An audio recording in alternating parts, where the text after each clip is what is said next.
बढ़ाने के लिए लिया होगा पैसा, ये जिम्मेदारी सरकार की है। जब सरकार अपने बैंकों से पैसा नहीं दे पाती है, आसानी से पैसा नहीं दे पाती है, तब ये सूदखोरों के पास जाते हैं जो लोकल स्तर पर दबंग लोग होते हैं जी। और बीजेपी की सरकार में माफियाओं का, सूदखोरों का बोलबाला है। तो क्या यूपी में सूदखोरों का आतंक है सर? देखिए, अगर ये घटना बलिया में हुई है जी, और जगह भी जब इस बात को लाया गया था सामने जी कि जब किसानों का कर्ज माफ हो रहा है जी, तो सूदखोरों का कर्ज माफ कौन करेगा, ये सवाल उस समय भी उठा था। सरकार को ध्यान देना चाहिए था, सरकार की जिम्मेदारी बनती है और सरकार इस तरह के कारोबार को बढ़ावा नहीं दे सकती जहां पर इस तरह का अन्याय हो। बुलडोजर की भी कार्रवाई होनी चाहिए। बुलडोजर तो सरकार हर एक चला रही है, जिनका दोष नहीं उन पे भी बुलडोजर चल रहा है।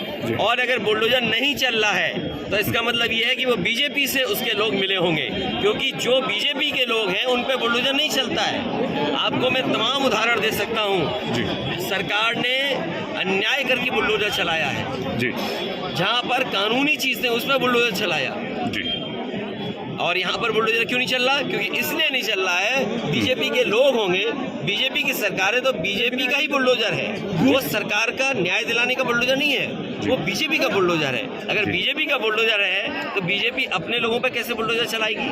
अखिलेश जी, डिप्टी सीएम साहब कह रहे हैं कि आप पूर्वांचल को संदेश देने जा रहे हैं कि गुंडे और माफिया जो पूर्वांचल के हैं वो एक हो जाए। मुझे ये बताओ कौन से डिप्टी सीएम ने बोला? फिर केशव प्रसाद मौर्य ने। देखिए, केशव प्रसाद मौर्य जी के बारे में आप लोग समझदार हो, बलिया के पत्रकार साथियों, आप तो खुद लड़ाई लड़े थे अपनी खुद की। इसमें हो सकता है कुछ लोग हों जेल होके आए थे, जब पानी बलिया में भर गया आजमगढ़ में जेल में थे। मैं खुद आना चाहता था मिलने, लेकिन आप लोग रिहा पहले हो गए तो नहीं मिल पाया मैं। खैर, जो डिप्टी सीएम को इसलिए आगे करते हैं हमारे योगी मुख्यमंत्री जी, क्योंकि वो जवाब नहीं देना चाहते। जो उन्होंने पहनावा दिया, पहनावा है जो उनके ऊपर, क्या एक योगी की सरकार में सूदखोर किसी की जान ले लेगा? आप खुद कल्पना करिए।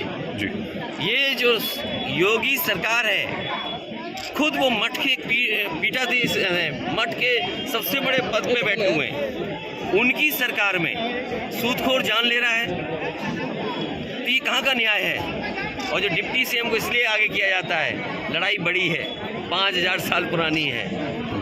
कुल्हाड़ी में तभी पेड़ कटेगा ना जब उसमें लकड़ी पेड़ की लगी होगी। तो ये सब वो लोग हैं जिन्होंने किसी को न्याय नहीं दिलाना है। डिप्टी सीएम यहाँ क्यों नहीं आए?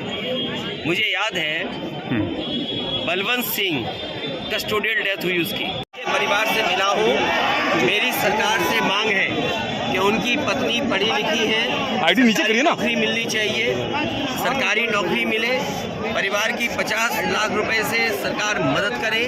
और ये वही सरकार है जो समाजवादियों पे कभी कभी आरोप लगाती थी कि हम मदद में भेदभाव करते हैं। इस व्यापारी की जान गई है सूदखोर।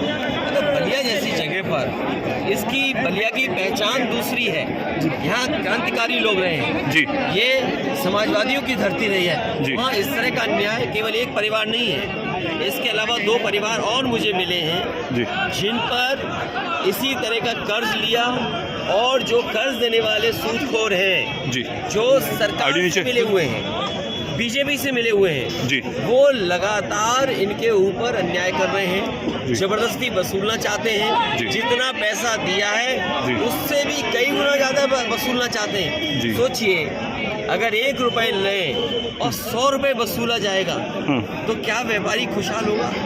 क्या कोई जिसने अपना जीवन यापन, कारोबार बढ़ाने के लिए लिया होगा पैसा,